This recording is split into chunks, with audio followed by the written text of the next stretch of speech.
Kamu nih ngapain sih beliin kayak gini? Emangnya uang tumbuh dari pohon apa?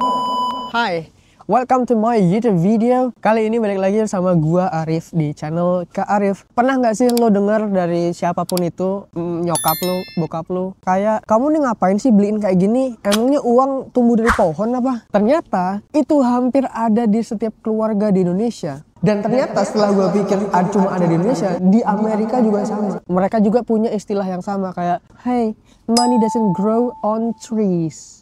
Sama, uang nggak tumbuh dari pohon. Biasanya konteksnya ketika kita minta sesuatu dan orang tua kita itu marah. Karena ngapain sih beliin barang begitu? Kayaknya kemarin udah pernah beli deh. Atau itu nggak penting loh, kok mau dibeli sih? Dan mungkin kita juga udah dinilai cukup boros lah untuk beli-beli barang. Jadi mereka bilang gitu.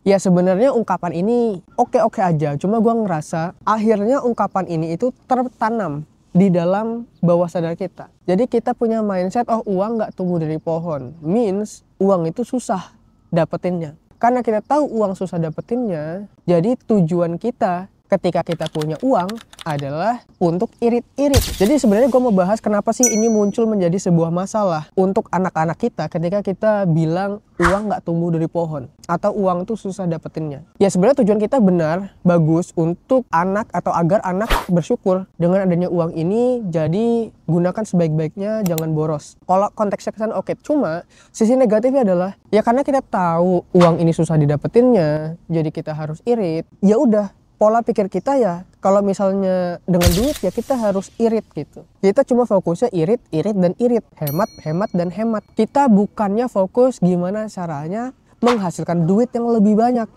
That's the problem. Makanya duit kita segitu-gitu aja. Kenapa? Karena setiap apa yang kita dapatkan, kita langsung pikirannya irit.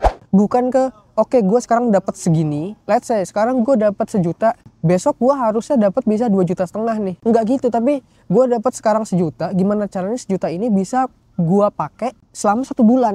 Itu masalahnya. Dan itu kerasa ketika gue udah mulai besar. Gue udah mulai kerja. Gue ngelihat, oh ternyata kalau misalnya gue keluar duit, itu bisa mendapatkan duit yang lebih banyak lagi. Dalam konteks investasi. Investasinya bisa berupa belajar leher ke atas, atau untuk investasi yang beneran ke instrumen investasi. Misalnya ke saham, kripto, apapun itulah. Nah dulu ya karena itu gue nggak tahu kalau misalnya konsep itu tuh ternyata ada gitu. Ya tau lah kalau misalnya belajar bisa pintar, bisa berduit. Cuma kayak nggak kebayang aja, nggak nyampe, belum mateng, tak gitu, itu belum kepancing.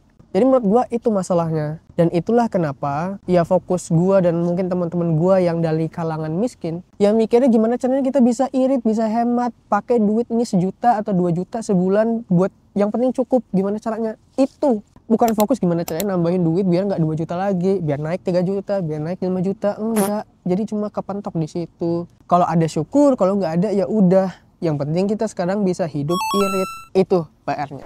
Ya jadi kalau ngomongin hidup irit ini ya otomatis gue dari zaman dulu lah. Dari zaman SD, SMP, SMA, kuliah. Ya mungkin gue akan cerita dari pengalaman di SMA kuliah aja deh. Jadi karena gue terlahir dari keluarga miskin. Oh mungkin buat teman-teman yang kurang tahu, gue di sini mau ngebantu kalian untuk melepaskan rantai kemiskinan. Agar kalian tidak hidup miskin terus-menerus sampai kalian mati. Jadi ketika dulu gue SMA, gue itu dikasih uang jajan berapa ya? Paling 300.000 sebulan. Jadi 10.000 jatahnya sehari. 10.000 itu gue hidupnya ngekos. Bayangin lu 10.000 itu gue makan 3 kali, buat jajan di sekolah juga. Ya tetap disyukuri. Tapi gue masih keinget lah masa-masa itu. Masa-masa dimana gue cuma punya budget segitu, ya gimana caranya gue irit. Gue dulu belum ada kepikiran gimana caranya gue bisa dapetin duit lebih dari ini. Gue belum ada kepikiran untuk jualan kayak, untuk kerja kayak, nggak ada. Karena gue nggak ada referensinya. Gue mulai berjualan itu ketika gue masuk kuliah sebenarnya. Gue mulai jualan gorengan, gue jualan apapun lah yang bisa gue jual. Nah di situ gue ngerasa, oh gini berarti. Gue tahu gue dapat beasiswa bidik misi 600.000 per bulan. Tapi karena gue ikut organisasi sana sini, gue harus meeting kanan kiri, itu butuh commute butuh duit. Gue nggak bisa nih gini terus. Muncullah kepikiran, oh harus dapetin income tambahan nih, jualan. Karena kalau minta orang tua ya malu sih sebenarnya. Malunya ya karena nggak ada duitnya. Atau ya karena nggak enak aja. Nah dari situ karena gue udah ada pengalaman dagang untuk dapetin income lebih lanjut, ya udah jadi gue kebayang, oh ini ternyata mindset yang bener nih. Kalau gue dapetin sekarang sekian, maka nextnya gue harus mikir gimana caranya dapat lebih. Bukan berarti gue nggak bersyukur, gue bersyukur, cuma gue tidak pernah puas dengan apa yang gue dapetin sekarang. Itu kuncinya kalau kita mau tumbuh. Dan yang menarik dari ungkapan uang nggak tumbuh dari pohon tadi adalah biasanya itu akan lekat dengan ungkapan orang tua, belajar yang rajin ya anak, nanti biar pinter dapat kerjaan yang bener. Jadi kita itu belajar untuk dapat kerja. Menurut gue itu bukan hal yang bagus sih. Apalagi sebenarnya ada tambahan ya dari ungkapan orang tua tuh, biar nanti jadi PNS. Gue bisa bilang ini nggak bagus karena stabil means stuck di situ-situ aja. Hidup yang stuck, tidak bertumbuh, nggak ada progres, menurut gua mati. Sorry to say. Bagi gua sih seenggaknya hidup itu harus bertumbuh. Nggak apa-apa kecil, yang penting ada pertumbuhannya. Kalau masih di situ-situ aja, ya itu stuck namanya. Mau lu bilang stabil kayak, mau lu bilang apa, ya udah stuck itu. Dan gua nggak nyaman dengan kehidupan yang stuck sebenarnya. Dan ya misalnya lu belajar yang bener, kemudian kerja, dapat pekerjaan yang stabil gitu ya. Oke lah buat sekian tahun, 3, 5, oke. 10 mungkin paling lama ya. Setelah itu ya pikirkan untuk bisa menghasilkan sendiri atau punya passive income lah. Kalau misalnya seenggaknya masih mau tetap karyawan, it's okay, nggak ada masalah. Jadi di buku Robert Kiyosaki yang judulnya Cash Flow Quadrant itu ada yang namanya kuadran ESBI, Employee, Self-Employed, Businessman, Investor.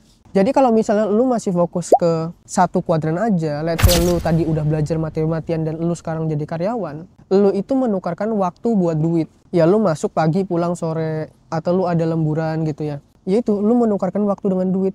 Kalau lu punya cita-cita tadi kaya, supaya kehidupan lu berubah, agak sulit nih. Tapi kalau misalnya untuk bertahan hidup, untuk cukup memenuhi kebutuhan sehari-hari, ya bisa. Makanya gue bilang bolehlah 3-10 tahun masih oke. Tapi kan lu punya karyawan juga bang.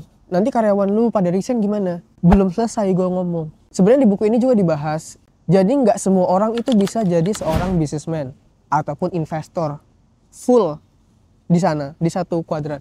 Makanya untuk menjaga tetap aman, untuk berdiri tetap seimbang, maka harus berdiri menggunakan 2 kaki. Apa itu maksudnya? Ya kalau misalnya lu tadi di kuadran E, ya lu pilih di kuadran yang sebelah kanan nih, antara B sama I. Kalau lu bisa sambil bisnis, lu sambil bisnis. Lu nggak sempet atau nggak bisa bisnis, lu sambil investasi. Jadi megang 2. Lu kerja iya, lu investasi iya. Jadi tangga kekayaan lu itu bisa dibangun nih dengan 2 kuadran, 2 kaki. Lu berdiri. Misalnya lu sekarang freelancer, ya udah lu berarti di S, self-employed. Nah lu freelancer terus lu apa? Lu sambil investasi, boleh. S, I. Atau lu punya freelance, lu punya bisnis, silahkan. Atau bahkan lu udah sekarang punya bisnis, lu investasi juga boleh. Main 2 kaki itu jauh lebih bagus dan lebih aman sebenarnya. Ya gue sendiri sekarang sebagai seorang pebisnis, gue nggak berhenti di bisnis doang ya, gue juga ada investasi. Jadi uang yang gue dapetin dari bisnis ya gue puter lagi ke investasi. Iya sebenarnya kan ada yang bilang puter lagi ke bisnisnya. Iya memang gue putarkan ke bisnis, tapi kalau misalnya ada sisa dari uang gue yang diam, ya gue gunakan untuk si investasi. Gitu. Jadi prinsipnya seperti itu. 2 kaki itu jauh lebih aman. Sekarang yang mau gue bilang ke lu adalah, ketika lu udah tahu lu sekarang miskin, lu tahu uang nggak tumbuh dari pohon. Tadi gue udah bilang, mindsetnya gimana caranya dapat lebih. Tapi lu cuma rebahan, tiduran doang. Lu sekarang nonton ini juga lagi tiduran. Bener nggak? Bisa-bisanya orang di luar sana lagi kerja keras, lu tiduran. Orang lagi belajar, orang lagi ngambil course, orang lagi kerja, lembur. Lu tiduran, gimana lu mau tumbuh? Sebenarnya masalahnya bukan karena duit lu yang kecil aja, tapi mindset lu juga kecil. Itu yang jadi masalah. Lu takut gagal, lu takut rugi, lu takut apapun lah. Miskin itu nothing tulus bro. Miskin, takut gagal, takut rugi, lu akan di situ-situ aja. Tapi yang nggak all in juga ya, maksudnya diukur lah. Tapi lu harus paham konsep gimana caranya lu bisa mendapatkan sesuatu. Untuk mendapatkan sesuatu, pasti lu harus mengorbankan sesuatu. Nggak mungkin lu bisa dapetin sesuatu secara gratis atau cuma-cuma. Lu mau dapetin duit banyak, ya mungkin lu harus kerja keras, capek, lu harus keluar duit lagi buat belajar, lu harus apapun. Pasti ada pengorbanannya. Nggak mungkin lu bisa dapetin di sini tanpa ada pengorbanan yang lu lakuin. Dan uang datang hanya kepada dia yang punya mental berani dan siap untuk menerima uang tadi. Misal lu kepikiran gua pengen punya uang 1M. Tapi kalau lu dikasih amanah buat megang 10 juta aja nggak bener, 1M nggak bakal lu dapet. Lu belajar dulu gimana caranya ngelola duit 10 juta, nanti naik jadi 100 juta, nanti naik jadi 1M, nanti ke 10M, 100M, 1T misalnya. Semua itu udah tahapannya. Makanya dia yang bilang, ketika persiapan bertemu dengan kesempatan, maka itu adalah peluang yang lu bisa manfaatkan dengan sebaik-baiknya. Sebagai penutup, benar uang tidak tumbuh dari pohon, tapi pemikiran bisa tumbuh dari isi kepala lo untuk menumbuhkan aset uang di kemudian hari. Biar lo nggak hidup gini-gini terus. Kalau misalnya lo suka sama konten kayak gini, komen di bawah dan share ke teman-teman lo supaya mereka pada sadar betapa pentingnya hidup menjadi orang yang kaya.